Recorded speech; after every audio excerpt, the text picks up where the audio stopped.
Welcome to the Kevin Broderick Show. Today we're joined by local movie producer and former selectman Jerry Kelleher to talk about the response to Welcome to Norwood the movie. We'll also review a short film that will be shown on NCM during the holidays called The Man Behind the Masks, a film about Ernie Higgins, a Norwood resident who pioneered the goalie masks worn by hockey legends. The famous stitched mask worn by Jerry Cheevers was created by Norwood's Ernie Higgins. The mask worn by Jim Craig in the famous Miracle on Ice hockey game against the Soviets in 1980 was made in Norwood by Ernie Higgins. Let's turn to the interview with Jerry Kelleher right now. Hello, Jerry. Thank you for coming. Kevin, thanks for the invite. Appreciate it. I just want to start off and talk about the premiere day. How did you think that went? Well, that was quite a long day because my partner Brendan King and I, we had a booth at Norwood Day. You know, we were out there all day long, and there was a lot of last-minute tickets that were flying off the shelves. I was one of them. Yeah, I remember. Yeah, so it was really quite an effort. So we got the setup.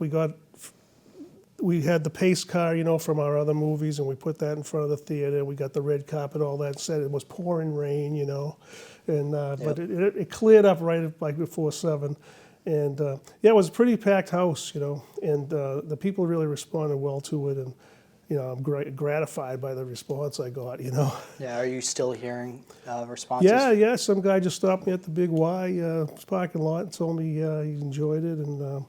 It's a lot easier than when I used to, my former life, there would be people would stop me and ask about the tax rates and you know, potholes and sewerage. So this is a nice change, you know, from that being a selectman. But all that accumulated knowledge I try to put into these movies.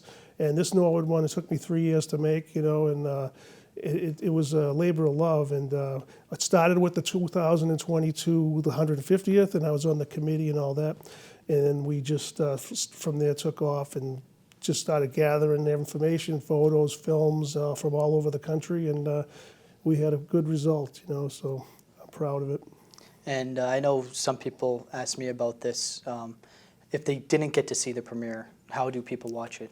Well, we have a limited supply of DVDs and also USB drives, the flash drives, because a lot of people don't, you know, you can put that right onto your television, your smart TV or your laptop, computer, whatever, you know. So we're sending them out now, and, you know, it's $20. It's in the custom framing store you referenced, and it's 10thdistrictstudios.com. It's right on the homepage. You can choose whichever one you want. We mail it out the next day or deliver it, or you can pick it up at that store. You know, that's our only retail outlets for Christmas. You know, shop local. You know what I mean, Kevin? we promote that, but she also has other items. The glasses for we have Norwood Arena memorabilia. We have all those movies. We have shirts. We have a whole product line. You know, so and I'm collecting, you know, some money for charity, and you know, at Christmas time we'll give out a couple of checks. You know, with some of these proceeds. Sure. So. You mentioned to me off air about the Ernie Higgins story. Yes. Was that something that you created a while back and you're just showing now, or is this something that's coming out recently? Yeah, so originally the very first picture I ever made was the Norwood Arena, the movie, and originally I was just going to work here with Jack Tolman, that I've known since, you know, high school, and I was going to make a series, the Norwood Experience, was make short 25-minute pieces, you know. And the first one was the Norwood Arena, and it just exploded. I had no idea that the love people had for it. It was closed in 1972. There were some people that remembered it. I didn't remember it, you know. But we started to get requests, and we interviewed people. We went all over New York and New England, and it turns out it was very prominent in NASCAR history because one guy in the movie was Pete Hamilton, who started at Norwood, won the Daytona 500. Another driver, Mick Tavish, was just as great of a driver, went to Daytona also. He got killed right on the track, right on ABC Wild World of Sports. I think you made, didn't you make a movie on him or a short film on him as well? The guy died right on TV, so that was the bookends of the movie. One guy lived his dream, the other died trying. You know, that's a movie. It's good. So that kind of took off from there. And then we did the Banner Years of Hockey, which was about the 60s and 70s when everything around here was about hockey. They'd fill up the old Boston Garden with the high school tournaments completely jammed. So during that is the long answer. That's how I got going on to Ernie Higgins, because Neil Higgins was like one of the greatest goalies in high school history. Yep. I think he still has a record for shutouts, and Norwood was a great team, but they never win the state championship. Like, they went to the finals like 5 times. Yeah. So that's kind of the build-up of the movie. It sort of goes along with the Bruins as they came into the 60s and Bobby Orr and all that. So that's how I started. And then I found out about talking to a couple of the goalies on the Bruins. And I was going to actually ask you about that, because I've watched a lot of your films, and it seems like you've got to talk to like a lot of like very interesting people, very famous people. I don't know if you want to maybe mention some of those. Yeah, sure. Guys. Well, so let's say for this, so we went to, when I was making the hockey movie, I wanted to interview Richie Hebner because he was a fabulous hockey player, and you know, 18 years in the major leagues as a baseball player, right? So he was in Scranton, Pennsylvania, coaching. So I wanted to interview him, but I also, Eddie Johnston, who was the goalie, Jerry Cheevers and Eddie Johnston, they won 2 Stanley Cups together as they were the goalies of the Bruins, and they wore these masks that were made in Ernie Higgins' basement in Norwood. Yeah, and you know, the one that really gets me as a personal anecdote is Jim Craig. Yes. His mask, the mask that, you know, was on the ice in the 1980s game, was made in Norwood, which I find fascinating. You got to talk to him in the show. Yeah, he's in the film, and he was very generous with his time, and he had a lot of nice things to say about Ernie Higgins and Neil Higgins, because Neil was his coach in college, and you'll see that in the film. And he got a lot of scouts to look at him. He was like a junior college player, and then he got to go to BU. Rest was history. Became an All-American, went on the Olympic team, won the gold medal, became a National Hockey League player. It's quite a story for a local guy from Easton. Oh, absolutely. And I feel like we didn't really touch on this too much, but could you explain who Ernie Higgins was? That's a good question. So Neil Higgins was a goalie, Norwood, in the early 60s.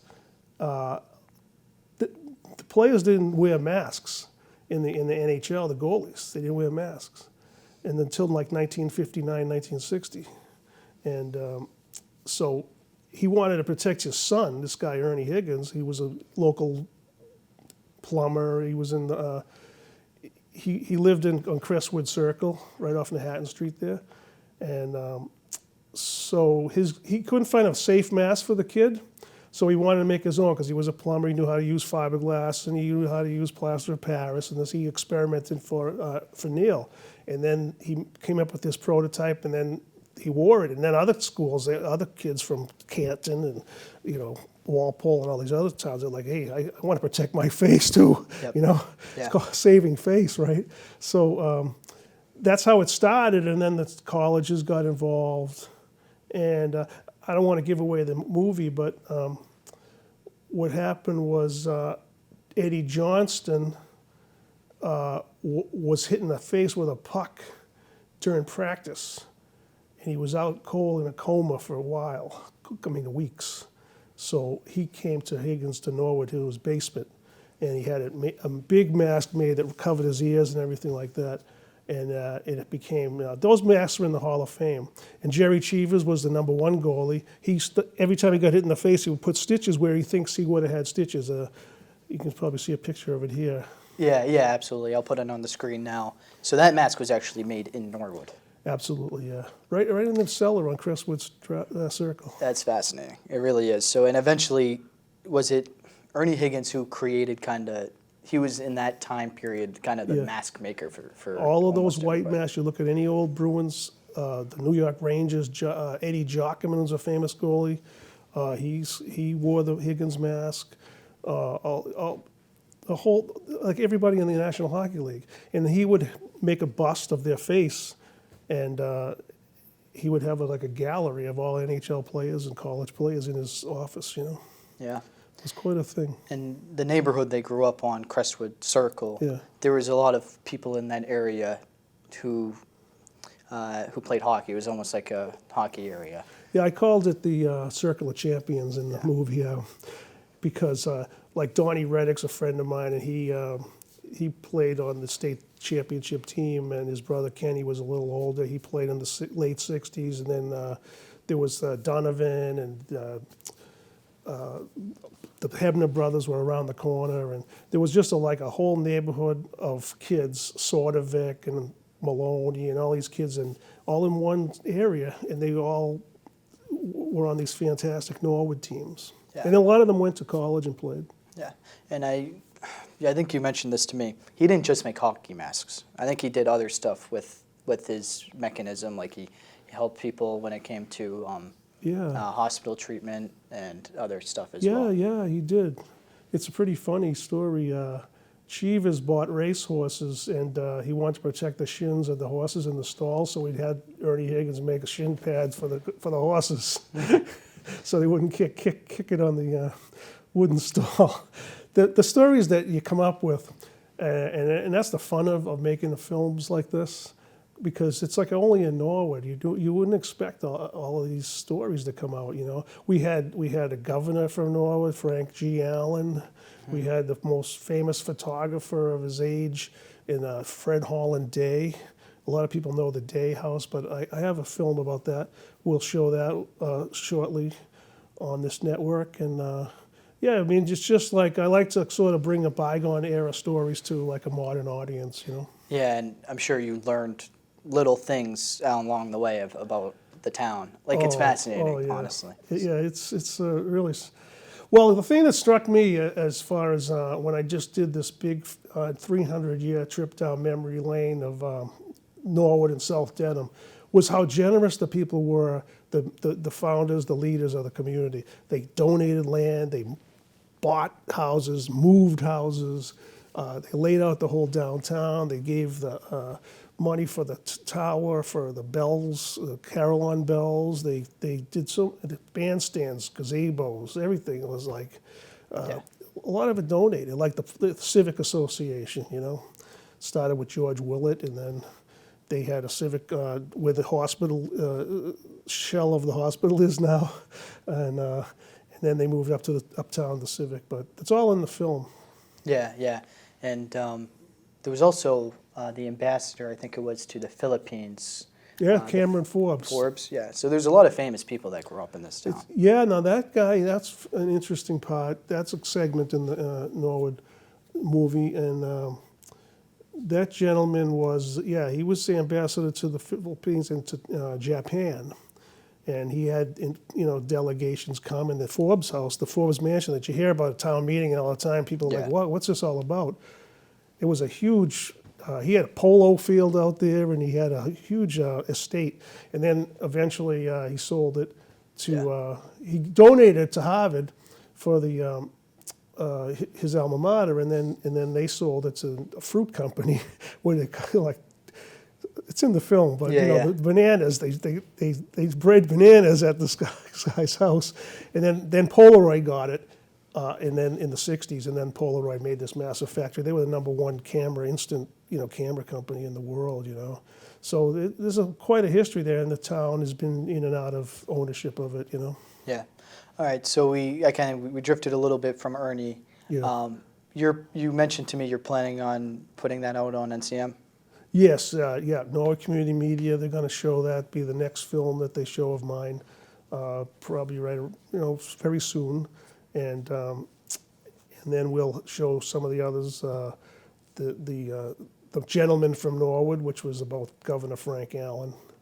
Is that going on NCM as well? Yes, we're going to show that. That'll be coming over the holidays. We'll give people a holiday. It's my gift, to the town, to the citizens, and because the stories should be told, and people should be remembered, and I want them to be you know, remembered. And I expect in the 200th anniversary of the town that they'll maybe clip some of my stuff and some of your stuff and some of, you know, Jack Mostly your Tolman's stuff. movies and you know, show it at the 200th banquet, you know. Sure. I missed the 100th. I was a baby, but I made the 150th. Hopefully I'll be here for the 200th. You will, don't worry. All right. I mean, that was a little bit back and forth, but I feel Sure. like it was a good overview for Ernie Higgins, your movie, and the premiere. Is there anything else you think might be insightful for people to know going forward? Well, I really appreciate the support, you know, that I've received. It's over 25 years I've been involved in, you know, elected, appointed, volunteers. And then when that phase of my life, I now became this movie filmmaker, and people have really responded. And, you know, it's touching, you know, really. There were people crying in the lobby of the theater because there was so many memories that they couldn't like absorb it all. They were really, then there was a lot of people who have passed, you know, important people in our town. So this is just, it was a tribute to so many. There was like maybe 75 little subjects in that film. And I also tried to show what was going on in the world at the same time, you know, as we go along by decades. So you get it in context. So it was quite a thrill, and I really appreciate the people. And again, 10th District Studios is our company, Brendan King and I, and we're just two guys and with a lot of ideas. And you can go on the website and find all of our products, you know, and it's been a really rewarding, and you know, we're friends with Julie and Nick Vecchio down Central Street. Known Nick since we were kids too, so it's nice to shop local and keep, you know, let them have some product, bring some maybe new people into the gallery, and so you know, we try to spread it around, but it's a labor of love, Kevin, you know. Absolutely. Well, with that, thank you for being here.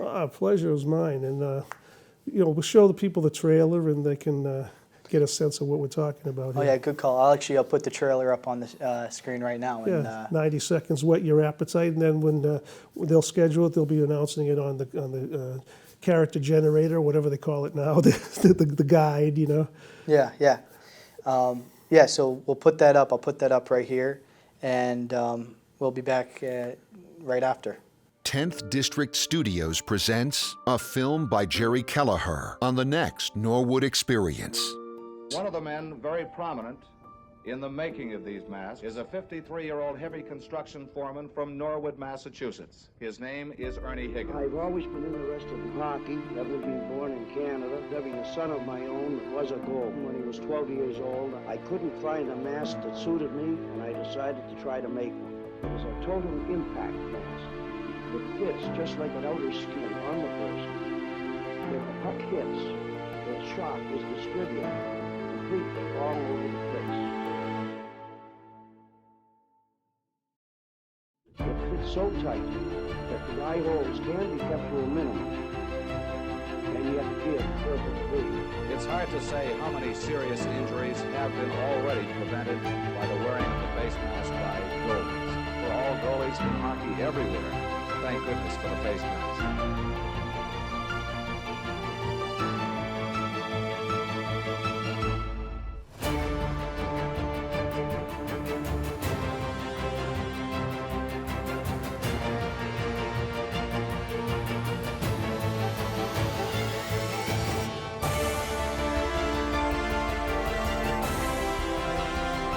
On the next Norwood Experience. With that, I want to briefly promote an organization many of you may be familiar with, Norwood's Circle of Hope Foundation, which has provided substantial aid to Norwood residents who have suffered significant financial setbacks as a result of medical complications. The Circle of Hope is largely known for their Dancing with the Stars event, which generates funds to help these individuals. My own mother is Dancing with the Stars next spring, so I'd like to put a QR code on the screen to help her raise money for this cause. Thank you for watching. If you have any questions or comments, you can reach me at thekevinbroderickshow@gmail.com. Goodbye.